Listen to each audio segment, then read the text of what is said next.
இது மகிமை நேரம். ஆண்டவராயிருக்கிற இயேசு கிறிஸ்துவின் நாமத்திலே மகிமை நேரம் நிகழ்ச்சி பார்த்து கொண்டிருக்கிறவரையும் அன்போடு கூட நான் வாழ்த்தி வரவேற்கிறேன். நேற்றைய தினத்திலே 1 சாமுவேல் எழுதின புஸ்தகம் 16ஆம் அதிகாரத்தை நாம் தியானித்தோம். இந்த நாளிலும் 1 சாமுவேல் எழுதின புஸ்தகம் 17ஆம் அதிகாரத்தை நாம் தியானிக்க இருக்கிறோம். இந்த நாளிலும் 1 சாமுவேல் எழுதின புஸ்தகம் 17ஆம் அதிகாரத்தை நாம் தியானிக்க இருக்கிறோம். இங்கே 1 சாமுவேல் எழுதின புஸ்தகம் 17ஆம் அதிகாரத்திலே கோலியாத் என்கிற ஒரு பெரிய பெலிஸ்திய வீரன், கிட்டத்தட்ட ஒரு ராட்சிதன், இஸ்ரவேலுக்கு விரோதமாக யுத்தம் பண்ணும்படியாக பெலிஸ்திய சேனை எல்லாம் கூட்டிக் கொண்டவன் வருகிறான். பெலிஸ்திய சேனைகள் எல்லாம் இஸ்ரவேலுக்கு விரோதமாக யுத்தம் பண்ணும்படியாக எல்லாரும் கூடியிருக்கிறார்கள், பாளையம் இறங்கி விட்டார்கள். சவுலும் இஸ்ரவேல் சேனை அனைத்தையும் கூட்டிக் கொண்டு அவன் யுத்தத்திற்காக போகிறான். ஆனால் அங்கே வருகிற கோலியாத் அவன் சொல்லுகிறான், ஒருவரோடு கூட மட்டும் யுத்தம், அதாவது என்னோடு கூட மட்டும் யுத்தம், நான் மட்டும்தான் யுத்தம் பண்ணுவேன். இங்கிருந்து நான் இஸ்ரவேல்லேருந்து ஒரு ஆளை அனுப்புங்க, இஸ்ரவேல் சார்பாய் ஒரு ஆளை அனுப்புங்க, பெலிஸ்தியரின் சார்பாய் நான் நிற்கிறேன் அப்படின்னு சொல்றார். சொல்லிட்டு, நீங்க ஜெயிச்சா நாங்க உங்களுக்கு அடிமைகள், நாங்க ஜெயிச்சா நீங்க எங்களுக்கு அடிமைகள். நீங்க ஜெயிச்சா நாங்க பெலிஸ்தியர் உங்களுக்கு அடிமை, பெலிஸ்தியர் ஜெயிச்சா இஸ்ரவேலர் பெலிஸ்தியருக்கு அடிமை. அவனுடைய உயரத்தை, ஆள் பலத்தை எல்லாத்தையும் பார்த்துட்டு ஒருவனும் யுத்தத்திற்கு தயாராக இல்லை. வேதம் அவனை குறித்து சொல்லுகிறது, அவன் உயரம் 6 முழமும் 1 ஜானுமாம். 6 அடி உயரமான ஆள், 6 முழம். அவன் உயரம் 6 முழம் 1 ஜான். உயரமான ஒரு ஆள். அவன் எல்லாத்தையும் யுத்த கவசங்கள் எல்லாம் தரித்து கொண்டு அவன் நிற்பான்.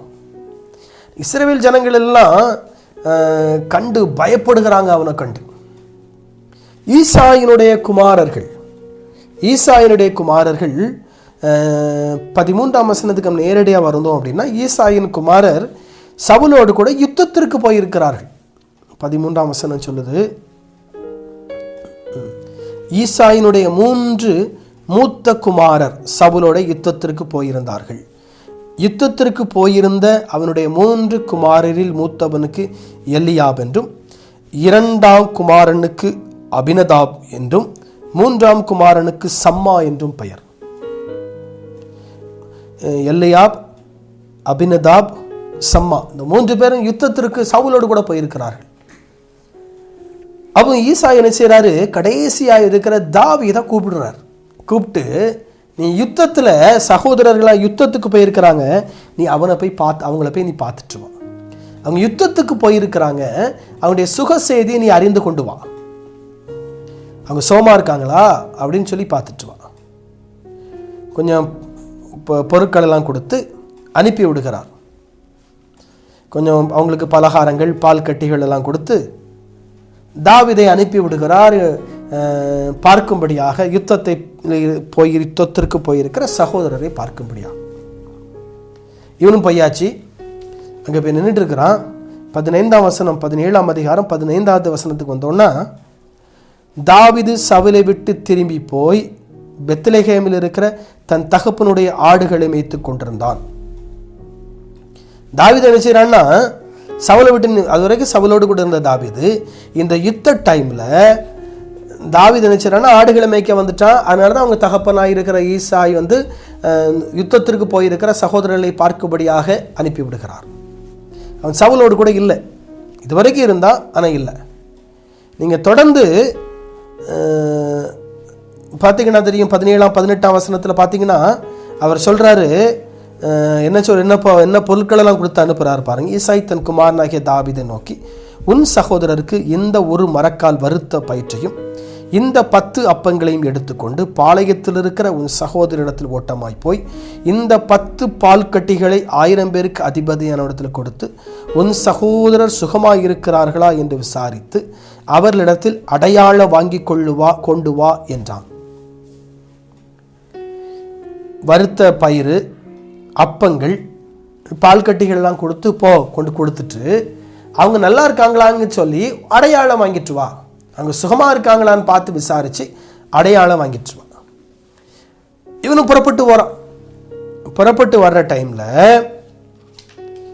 அங்கே தாவீது அதிகாலையில் எழுந்து ஆடுகளை காவல் ஆளிகிட்ட கொடுத்துட்டு ஆடுகளை பார்த்துக்கிடுங்கன்னு சொல்லிட்டு நேராக அவன் புறப்பட்டு ரதங்கள் இருக்கக்கூடிய இடத்திற்கு வருகிறான். சேனைகள் யுத்தத்திற்கு அணிவகுத்து நின்று கொண்டிருக்கிறது. சேனைகள் யுத்தத்திற்கு தயாராக சேனைகள் யுத்தத்திற்கு அணிவகுத்து நின்று கொண்டிருக்கிறது. அப்போ தன் சகோதரர்களுடைய 22ஆம் வசனத்தை நீங்க வாசித்து பார்த்தீங்கன்னா தெரியும். அப்பொழுது தாவீது தான் கொண்டு வந்தவைகளை இறக்கி ரஸ்துக்களை காக்கிறவன் வசமாய் வைத்துவிட்டு ஓடி தன் சகோதரரை பார்த்து சுகமாய் இருக்கிறீர்களா என்று கேட்டான். சுகமா இருக்கிறீங்களான்னு கேட்கிறான். சகோதரத்தில் பேசிக்கிட்டு இருக்கும் போதே கோலியாத் வந்து நின்று காத்தூரானாகிய கோலியாத் வந்து நின்று பெலிஸ்தியரின் சேனை எளிமை வந்து நிற்கிறான். நின்று முன்னால் சொன்ன வார்த்தைகள், அதாவது நம்முடைய ஆண்டவராக இருக்கிற கர்த்தரவன் தூஷிக்கிறான். தூஷிச்சது மட்டும் இல்லை, இஸ்ரவேலில் ஒரு ஆள் என்னோட யுத்தத்திற்கு வா அப்படின்னு சொல்லிக்கிட்டு இருக்கிறான். இதை தாவீது கேட்கிறான். 26ஆம் வசனத்துக்கு நேர 26ஆம் வசனத்துக்கு வந்தோம் அப்படின்னா, அப்பொழுது தாவீது தன் அண்டையிலே நிற்கிறவர்களை பார்த்து, இந்த பெலிஸ்தனை கொன்று இஸ்ரவேலுக்கு நேரிட்ட நிந்தையை நீக்குவதற்கு என்ன செய்யப்படும்? ஜீவனுள்ள தேவனுடைய சேனைகளை நிந்திப்பதற்கு விருத்த சேதனமில்லாத இந்த பெலிஸ்தியன் எம்மாத்திரம் என்றான். இந்த பெலிஸ்தியன் எம்மாத்திரம் என்றான். இது யார் இந்த பெலிஸ்தியன்? விருத்த சேதனம் இல்லாத ஒரு ஆளு, ஜீவனுள்ள தெய்வம். பழைய ஏற்பாட்டின் காலத்தில் யாடா அல்லது யெகோவாக வெளிப்பட்டவர், புதிய ஏற்பாட்டின் காலத்தில் இயேசுவாக வெளிப்பட்டார். ஒரே ஆண்டவர். பழைய ஏற்பாட்டுக்கும் புதிய ஏற்பாட்டுக்கும் ஒரே ஆண்டவர். பழைய ஏற்பாட்டு காலத்தில் அவருடைய பெயர் கர்த்தர், வார்த்தையாய் இருந்த ஒரு ஆண்டவர். புதிய ஏற்பாட்டின் காலத்தில் அவருடைய பெயர் இயேசு. அந்த கர்த்தர் நம்ம கிறிஸ்துமஸ்லாம் கொண்டாடுறோம். அந்த கர்த்தர் மனிதனை மீட்கும்படியாக மாம்ச உருவம் கொண்டு பூமிக்கு வந்தார். மாமிசமானார், தெய்வம் மாம்சமானார், தெய்வம் மனிதனானார். மனிதனாய் இந்த பூமிக்கு வந்தார்.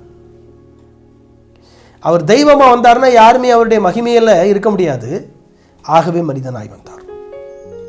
அப்ப அவரை தூஷிக்கிறான். இவன் சொல்றான், தாவீது சேனைகளின் தேவனை தூஷிப்பதற்கு இவன் யார்? இவன் யார்? நான் நிந்தையை நீக்குவேன். இதை கேட்டுக்கிட்டு இருந்த சகோதரர்களுக்கு கோபம் வந்து சொல்றாங்க, உன் வைராக்கியத்தை நாங்க பார்த்தோம், யுத்தத்தெல்லாம் பார்க்கறதுக்கு வந்திருக்கிற, யுத்தத்தெல்லாம் பார்க்கறதுக்கு வந்திருக்கிற. 29ஆம் வசனத்துல தாவீது சொல்றான், நான் வந்ததற்கு முகாந்திரம் இல்லையோ, நான் வந்ததற்கு முகாந்திரம் இல்லையோ. ஏன் தாவீது இங்கே யுத்தத்தை பார்க்கும்படியாக வர வேண்டும்? ஏன் தாவீதுக்குள்ள ஒரு வேகம் வரணும்? ஜீவனுள்ள தேவனை நிந்திப்பதற்கு அவன் யார்? இஸ்ரவேல் அரசர் இருக்கிறாரு, கிங் இருக்கிறாரு, சவுல். பெரிய சேனை நின்றுட்டு இருக்கு. ஒருத்தருக்கும் தைரியம் இல்லை, ஒருத்தருக்கும் கோலியாத்துக்கு முன்னால் நிற்க முடியல. ஏன்னா எல்லாரும் மாம்சத்தை நம்பினார்கள், மாம்ச பொய்யபலத்தை நம்பினார்கள். ஆனால் சவுலுக்குள்ள இந்த பரிசுத்த ஆவியானவர் எடுக்கப்பட்டு போனார். தாவீதின் மேல் பரிசுத்த ஆவியானவர் வந்து இறங்கினார். பரிசுத்த ஆவியானவர் தாவீதை ஏவுகிறார். பரிசுத்த ஆவியானவர் தாவீதுக்குள்ள இருக்கிறனால நமக்கு ஒரு பெரிய பலம். பரிசுத்த ஆவியானவர் தாவீதுக்குள்ள இருக்கிறனால தான் தாவீதுக்கு ஒரு பெரிய நம்பிக்கை, தைரியம். இவன் யாரு? ஜீவனுள்ள தேவனை தூஷிப்பதற்கு, ஜீவனுள்ள தேவனை நிந்திப்பதற்கு இவன் யார்? ஒரு பெரிய தைரியம் அவனுக்குள்ளே. நீங்க தொடர்ந்து பார்த்தீங்கன்னா தைரியத்தோடு கூட அவன் யுத்தத்திற்கு நேராக கடந்து போகிறான். யுத்தத்துக்கு நேராக கடந்து போகிறான். 31ஆம் வசனத்துக்கு நேரம் 31ஆம் வசனத்துக்கு வந்துடும். தாவீது சொன்ன வார்த்தைகளை சவுலுக்கு அறிவிக்கிறார்கள். உடனே சவுல் 32, 33 பார்த்தீங்க, 36 வரைக்கும் பார்த்தீங்கன்னா சவுல் அவனை கூப்பிட்டு வந்து சொல்கிறான், நீ வந்து எப்பா அவனோட யுத்தம் பண்ண முடியாது, அவன் பெரிய யுத்த வீரன், அவன் பெரிய யுத்த வீரன், அவனோட யுத்தம் பண்ண முடியாது. நான் தாவீதை சொல்கிறான், நான் கரடியை கொன்னேன், சிங்கத்தை கொன்னேன், இவன் எம்மாத்திரம், இவன் எம்மாத்திரம். தொடர்ச்சியாக நாளை தினத்தில் தொடர்ந்து இதை குறித்து நாம் தியானிக்கலாம். நம் ஜெபிப்போம். அன்பின் ஆண்டவரே, நீர் எங்களோடு கூட பேசி கொண்டிருக்கிறார். உமக்கு நன்றி. தொடர்ந்து கர்த்தருடைய ஆவியானவர் எங்களோடு கூட பேசும்படியாக இடப்படும்படியாக ஜெபிக்கிறோம். இதற்கு இந்த ஊழியத்திற்கு உதவி செய்கிற தேவ மனிதர்கள் கர்த்தர் ஆசீர்வதிப்பார். மகிமை டிவி ஆசீர்வதி. பார்த்து கொண்டிருக்கிற ஒவ்வொரு ஆசீர்வதி. இயேசு கிறிஸ்து நாமத்தில் ஜெபிக்கிறோம் பிதாவே. ஆமென்.